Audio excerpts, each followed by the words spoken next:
월드 이브리핑입니다. 먼저 일본입니다. 일본 중앙은행인 일본은행이 금융정책 결정회의에서 6개월 만에 금리를 추가 인상해 17년 만에 최고 수준으로 높아졌습니다. 일본은행은 기준금리인 단기 정책금리를 현재 0.25% 정도에서 0.5% 정도로 인상하기로 했는데요. 이에 따라 단기금리는 리먼 브러더스 사태 직후인 2008년 10월 이후 약 17년 만에 최고 수준으로 되돌아갔습니다.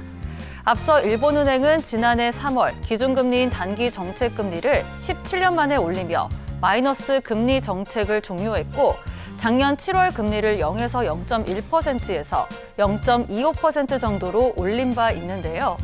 일본은 그동안 금융 완화 정책으로 경제는 어느 정도 활성화됐지만 고물가와 국채 과도 보유 등 부작용이 나타남에 따라 지난해부터 금융 정상화를 추진해 왔습니다.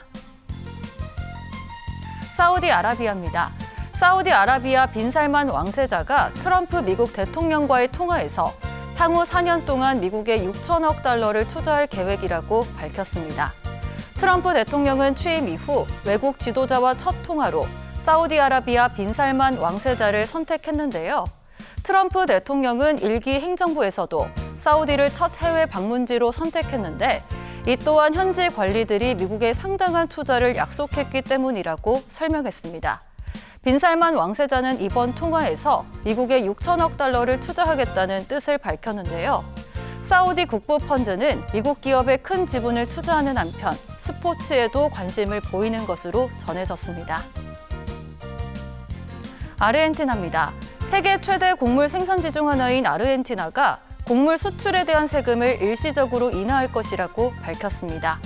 폭염과 극심한 가뭄으로 곡물 생산량이 줄어들자 아르헨티나의 농업단체들이 농업 부문에 대한 세금 감면을 요구해 왔는데요.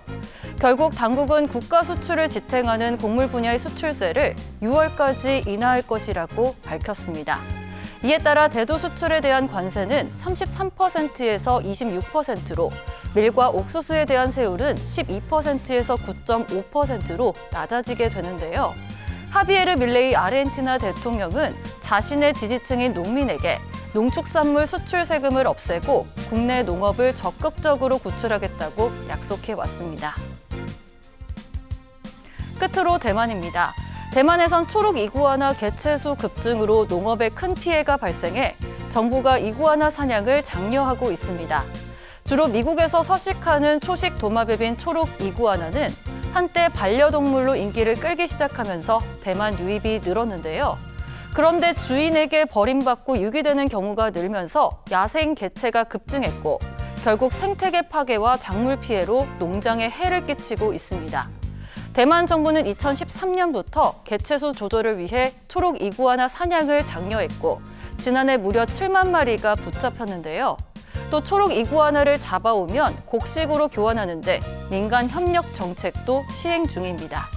지금까지 월드 이브리핑이었습니다.